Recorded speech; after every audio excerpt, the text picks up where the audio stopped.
हाय, आपके साथ मैं हूँ Surabhi Sharma. India TV YouTube channel subscribe करिए, बेल आइकन दबाएं। इंडिया टीवी पर हमारी ये कोशिश होती है कि आपको चुनाव वाले सभी राज्यों से हम खबरें दिखाएं। बंगाल की खबर आपने खूब देखी। अब बात केरल असेंबली इलेक्शन की। वहां की एक सीट ऐसी है जहां बीजेपी जीत गई तो केरल की राजनीतिक तस्वीर बदल सकती है। ये वो सीट है जहां से मेट्रो मैन के नाम से मशहूर ई श्रीधरन चुनाव लड़ रहे हैं। केरल में नरेंद्र मोदी के इस पॉलिटिकल प्रोजेक्ट को समझने के लिए आपको तिरुवनंतपुरम नहीं, वहां से भी 350 किलोमीटर दूर पलक्कड़ जाना होगा।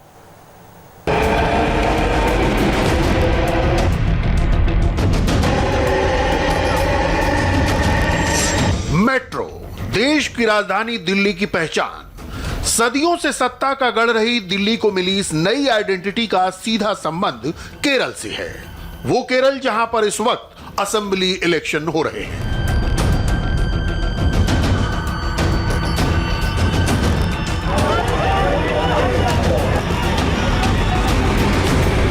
केरल की राजनीति के गेम चेंजर के तौर पर बीजेपी ने दिल्ली के मेट्रोमैन ई श्रीधरन को चुनाव मैदान में उतारा है। बीजेपी मेट्रोमैन को केरल के डेवलपमेंट के नए मॉडल के तौर पर पेश कर रही है।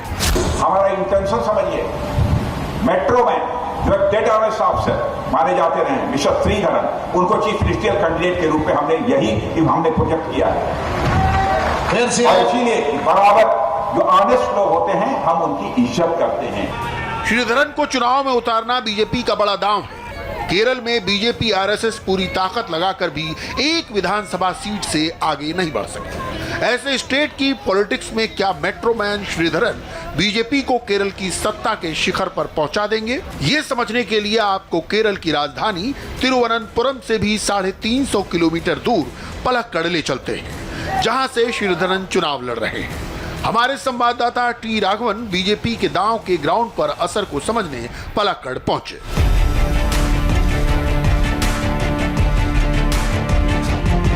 केरल और तमिलनाडु की सीमा पर बसा खूबसूरत शहर पलक्कड़ पहली बार नेशनल लेवल पर सुर्खियां बटोर रहा है, तो इसकी वजह देश के बेस्ट इंजीनियर्स में से एक ई श्रीधरन है।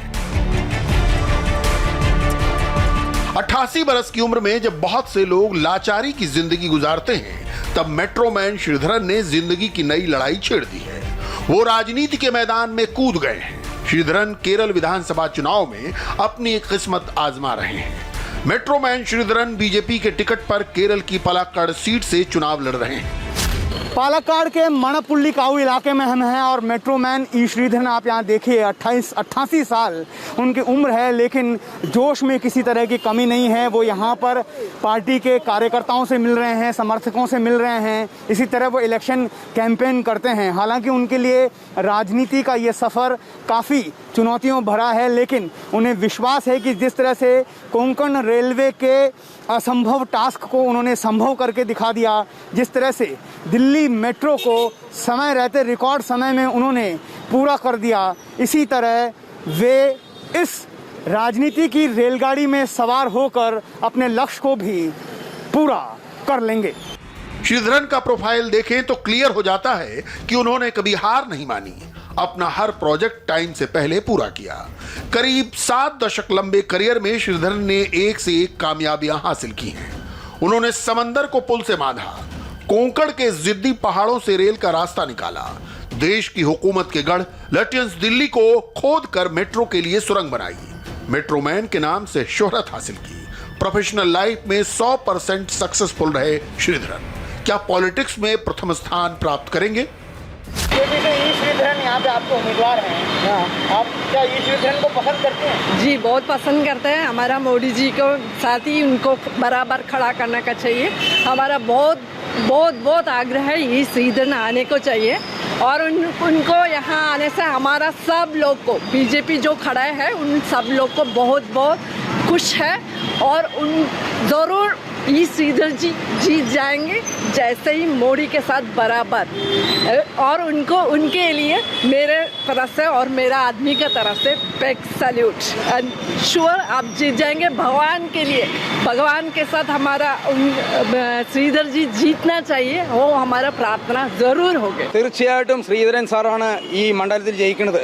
പക്ഷേ ഷാപ്പി പറമ്പിൽ അടക്കം അദ്ദേഹത്തിന് വേണ്ടി ഒഴിഞ്ഞു കൊടുക്കണം സീറ്റായിരുന്നു. കാരണം ഇത് ഇന്ത്യൻ്റെ അല്ല, കേരളത്തിൻ്റെ അല്ല, ഇത് നല്ല ഡെവലപ്മെൻറ്റ്. കാരണം കുറേ കാലങ്ങളായി പാലക്കാട് 10-40 വർഷമായി ഒരു ഡെവലപ്മെൻറ്റും ഇല്ലാത്ത ടൗൺ കിടക്കുകയാണ്.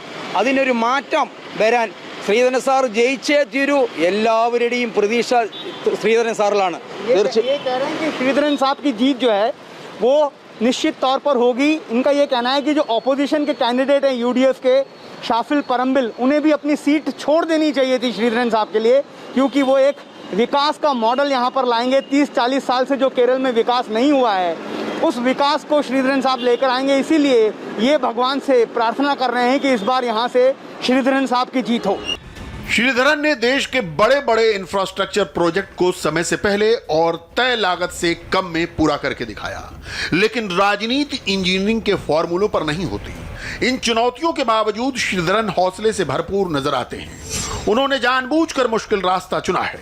श्रीधरन ने केरल की राजनीति के दो पोल यूडीएफ और एलडीएफ को छोड़कर उस बीजेपी का दामन थामा जो अब तक केरल की राजनीति में फ्रिंज प्लेयर रही है. लेकिन श्रीधरन पॉलिटिक्स में पार्ट टाइम नहीं फुल टाइम आए हैं. जैसे उन्होंने मेट्रो से दिल्ली को बदला, वैसे ही अपनी राजनीति से केरल को बदलने के इरादे से आए हैं.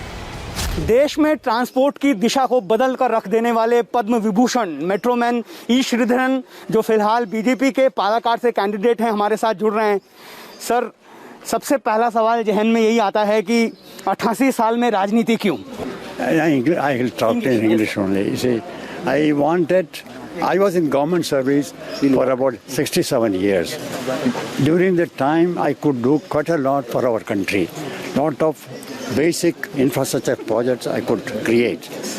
Now, the acquired knowledge through the 67 years of service, the technical competence that I have gained, I should be able to use it for Kerala state. That was the main reason why I joined राष्ट्रीय. Sir, बड़ा सवाल ये भी है कि यहाँ पर जो दो बड़े गठबंधन हैं, चाहे वो एलडीएफ है या फिर यूडीएफ है, उनके साथ जुड़कर आप आसानी से जीत हासिल कर सकते थे. लेकिन आपने कठिन रास्ता चुना है, आपने बीजेपी को चुना है. क्यों? Because LDF and UDF in Kerala, they have been ruling Kerala for the last 20-25 years. What has Kerala gained out of it? Kerala is one state which is way behind compared to other states like Gujarat, Maharashtra, Karnataka even. Now, we want a complete change. People want a change. If they want a change, they want a ruling by a party which is honest, which is transparent, where there are no scandals. Such a party is required. Bharatiya Janata Party is that party. And the leadership of Prime Minister Modi, sir, you have already praised him a lot of times. Now you are the candidate from Palakkad for BJP. How you look at his leadership? It is superb.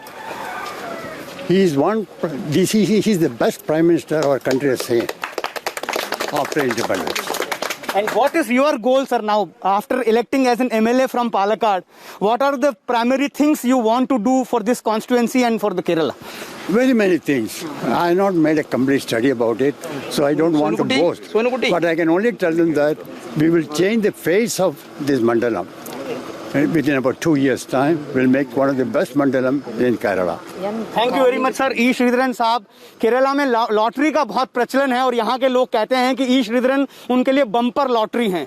बहुत मुश्किल है राजनीति की राह, लेकिन जिस तरह से कोंकण रेलवे के असंभव लक्ष्य को उन्होंने संभव करके दिखाया है, जिस तरह से दिल्ली मेट्रो के सपने को उन्होंने रिकॉर्ड समय में साकार कर दिखाया है, मेट्रोमैन को ऐसा लगता है कि राजनीति की इस रेलगाड़ी में भी वो अपने लक्ष्य को जरूर हासिल कर लेंगे. श्रीधरन केरल की बाइपोलर पॉलिटिक्स में बीजेपी को तीसरा और मेन फ्रंट बनाना चाहते हैं. देश के सबसे साक्षर राज्य को विकास का नया मॉडल देना चाहते हैं. जो केरल खूनी राजनीति के लिए बदनाम है, उसकी पहचान बदलना चाहते हैं. लेकिन राजनीति में जीत हार सिर्फ नेक नियति से नहीं होती. इसके लिए तमाम समीकरण साधने पड़ते हैं. श्रीधरन ने जो पॉलिटिकल प्रोजेक्ट हाथ में लिया है, वो सिर्फ उनके अच्छे इरादों और मजबूत इच्छा शक्ति से सफल नहीं हो सकता. श्रीधरन केवल अपनी इमेज के बूते चुनाव जीत लेंगे, ऐसा मुश्किल लगता है. पालाकाड़ सीट पर जो बात मेट्रोमैन के खिलाफ जा सकती है वो है यहां का धार्मिक समीकरण। पालाकाड़ में करीब 30% मुसलमान हैं जो बीजेपी को पसंद नहीं करते। मुस्लिम वोट इस सीट पर डिसाइडिंग फैक्टर है, लेकिन बीजेपी के लिए शुभ संकेत यह है कि 2016 में जब केरल में लेफ्ट की लहर थी तब भी यहां उनका कैंडिडेट यूडीएफ के विनर के बाद नंबर 2 पर रहा था। ऐसे में अगर मुसलमान वोट यूडीएफ और एलडीएफ में बढ़ जाए तो श्रीधरन को अपनी इमेज और बीजेपी के कोर वोट बैंक से जीत हासिल हो सकती है। पालक्काड़ के आलंगाट तरा एससी कॉलोनी में हम मौजूद हैं और मेरे पीछे आप देखिए मेट्रोमैन ई श्रीधरन चुनाव प्रचार के लिए यहाँ पर पहुँचे हैं, लोगों से बात कर रहे हैं। ई श्रीधरन को पालक्काड़ की सीट देने के पीछे पार्टी की भी एक रणनीति है। पालक्काड़ काफ़ी छोटी सीट है, यहाँ पर सिर्फ 3 ग्राम पंचायत और 1 पालक्काड़ म्यूनिसिपैलिटी है। पालक्काड़ म्यूनिसिपैलिटी में पहले ही बीजेपी का कब्जा है। ऐसे में लगता है पार्टी को कि श्रीधरन के चेहरे पर इस सीट को जीतकर केरल में पार्टी एक नया इतिहास लिख सकती है। पालक्काड़ के पॉलिटिकल प्रोजेक्ट में मेट्रोमैन के खिलाफ एक और बड़ा फैक्टर है, यूडीएफ के कैंडिडेट शाफी परम्बिल। कांग्रेस के लीडर परम्बिल पिछले 10 साल से पालक्काड़ से विधायक हैं। उन्होंने पहला इलेक्शन बस 28 साल की उम्र में जीता। 2016 में लेफ्ट की लहर के बावजूद वो 2011 से ज्यादा वोटों से जीते थे। विधायक के तौर पर उन्होंने काफी काम भी किए। हमारे साथ कांग्रेस प्रत्याशी और 2 टाइम एमएलए शाफी परम्बिल हैं। शाफी 38 साल के हैं और उनको चैलेंज कर रहे हैं ई श्रीधरन 88 साल के हैं। शाफी एज मैटर करता है, आप 38 साल के हैं, वो 88 साल के हैं और सीधा चैलेंज कर रहे हैं आपको। No, not just age. Age is a matter, and second thing is it's too late an entry for him into politics. If he could have served the country in better capacities, if the government was really fond of using him, if the government was really interested, if the BJP was really interested in using his expertise, his experience in and for the country, they could have find other measures and much earlier. Anyway, I'm not going to comment more on that. For me, it's not just age advantage. I'm a local boy here, local guy here. I've been working with these people for last 10 years. You know, this constituency is in the biggest district of the state. And we lack so many facilities here when I came into power as an MLA. I have produced a government medical college here for this constituency. 198 students are passed out in last 2 years, and they are serving the people at the time of COVID. I have brought down a government civil service academy for this constituency. I have brought a synthetic track. There is a turf over here. There is public service commission has got new office and exam center over here. So many things has been done in last 10 years. Local विधायक से शिकायत न होने के बावजूद लोगों के बीच श्रीधरन के करिश्मे के प्रति आकर्षण है।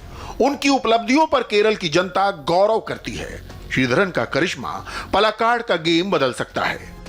देखिए, श्रीधरन साहब तो हमारा कैंडिडेट है।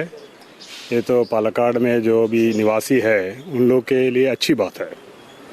पहले तो ऐसा एक कैंडिडेट हम लोग को जो मिला है, पहली दफ़ा है हम लोग को जो इंडिपेंडेंस मिलने के बाद, जो श्रीधरन साहब के जो स्टैंडर्ड है, स्टेटस है, जो इंटीग्रिटी है और उसका जो कर्मयोगी हम लोग बोलते हैं, ऐसा एक कैंडिडेट हमको जो मिला है, हम लोग बहुत प्रसन्न है।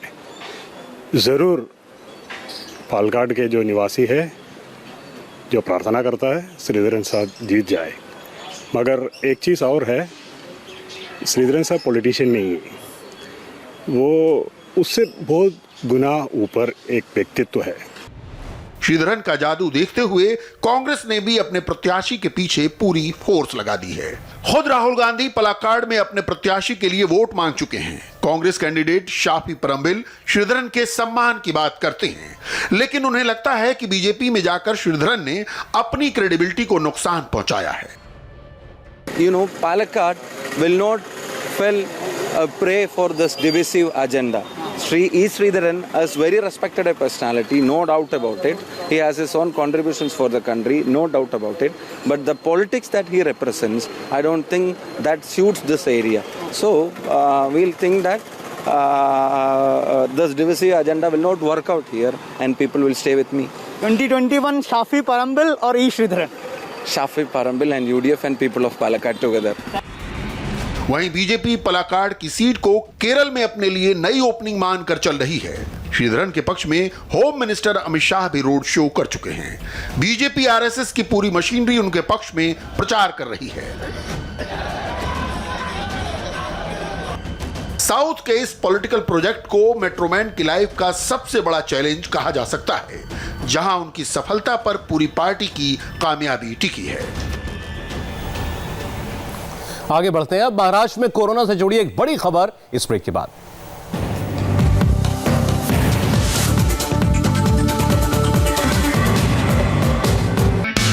हाय, आई एम सुरभि शर्मा। खबरों से अपडेट रहने के लिए India TV YouTube channel subscribe करिए, साथ में बेल आइकन जरूर दबाएं। जुड़े रहें इंडिया टीवी के साथ।